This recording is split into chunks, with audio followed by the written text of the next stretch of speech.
What's in your mouth? Okay, so we're going to work in sideline.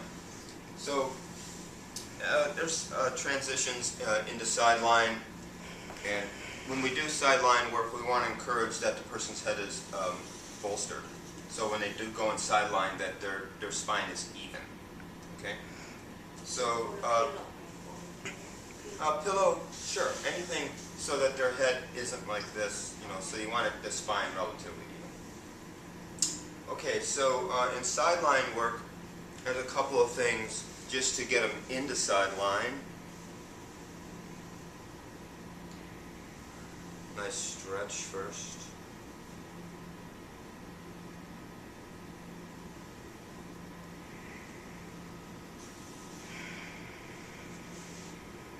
Feel a little binding, so we're just going to go like this. Oh, I think your battery's For that release there. Because when I was motioning over, I could feel a little binding at the SI joint. So this nice opener for the SI joint.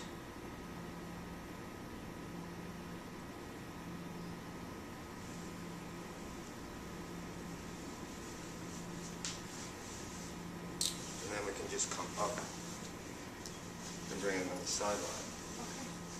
Okay then.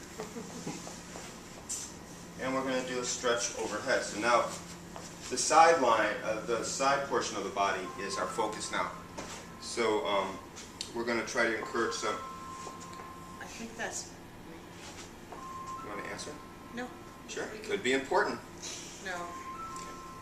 Sorry. Oh, that's okay. Stretch. Stretch. Arm down. Now, in sideline, we're going to start right from the head and come right down. So in the problems that we see mostly nowadays, we have forward shoulder syndrome and also this compression because of the elevation here. So from the head of the table, we can encourage some motion for the stretch by leaning in with our body weight.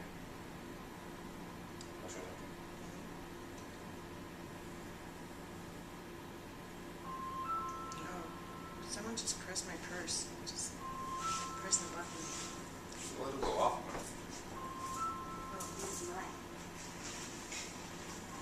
It's hers. No, it's not. It's coming from over there. Oh, wait a minute, it's mine. And then you want to encourage some, you could use your elbow. So you stabilize and lean in.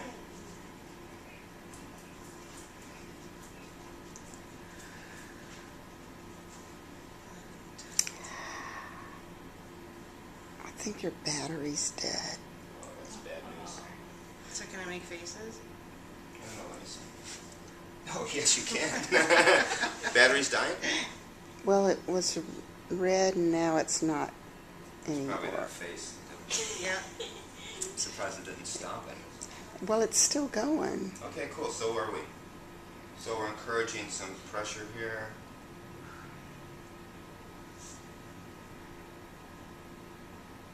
So this is a point, gallbladder point. So if with the spine straight, if you just went straight down from the ear, right on the top of the shoulder, you go right into this point. This is gallbladder 21. You just sink right in. So it's right in line with the ear, right down the side of the neck.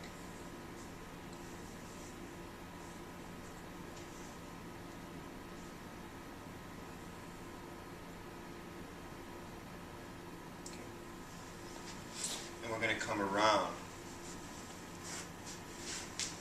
So this back knee is supporting the body. And then this foot here is above, so that your hara is right over the work, so that you can do some compression now. We did this in class. Compressing.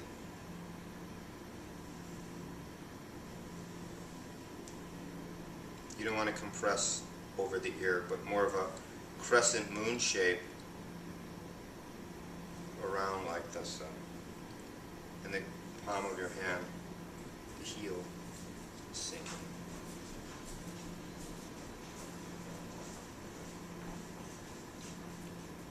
It's all good?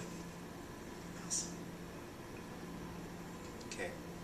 Then we're going to come down and come so you can see this. Simple, but sitting in seiza, and my knees are about even with the top of the shoulders, and I'm right up against the person. Right. So that it gives us opportunity to take the arm, here. And now we can work occipital ridge, so you feel for the mastoid process, the bony protuberance behind the ear, and you're going to come below it and underneath the occipital ridge. So you place the thumb there as you depress the shoulder. And you work that length of the ridge, working from lateral to medial. It's a rather short distance.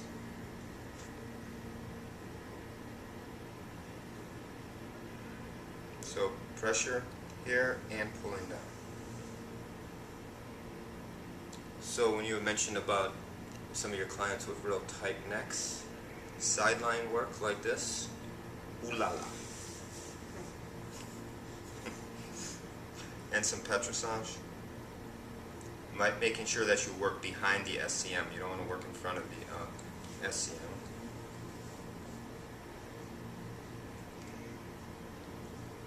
And then using our fingertips again to go right into the top of the shoulder for that always tight point at the top of the shoulder. That pressure is okay, not too much. Great.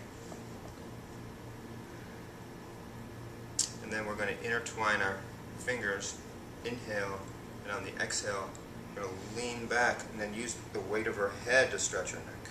See how our head's coming off of the bolster a little bit? That's an indicator that there's some tightness here.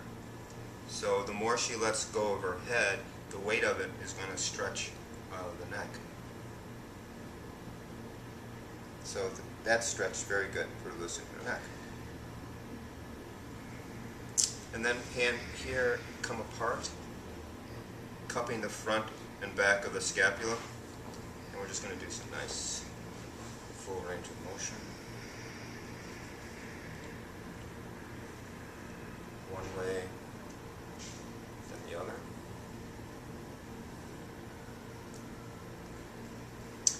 And the other factors that create forwardness in the shoulder are pec major and pec minor. So we're going to lift the arm up, and we're going to come up like this. And I'm going to go underneath your pec major here, okay? So in this position, you grab a hold of the pec major, just roll it out.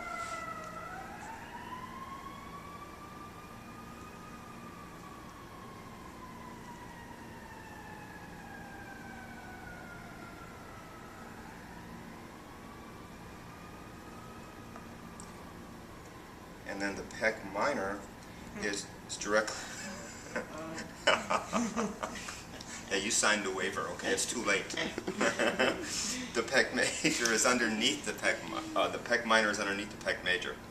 So you see the contour of the pec major here. You want to come just below it, and you want to sink right down, and you'll go right into the lateral border of pec minor. Okay. And then you can just stretch it this way. Feel? Sinking into the lateral border of it. So when you go, you feel the ribs. You just follow the contour of the ribs up, and you go right into the lateral border of pec minor. Very effective. And pull in here, and you just shift. So you're pinning and stretching.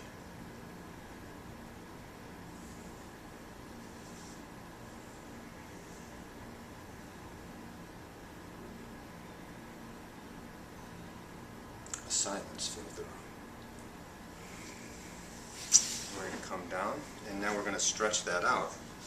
And the way we stretch it out is by the arm up and slightly forward, and then over the knee. Feel stretch? Feels great. that angle is very important.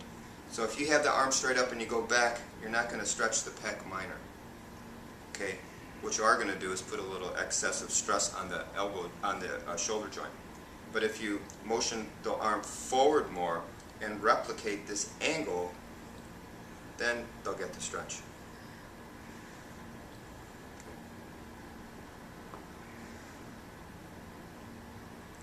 And then back. So let's just stop and do that much.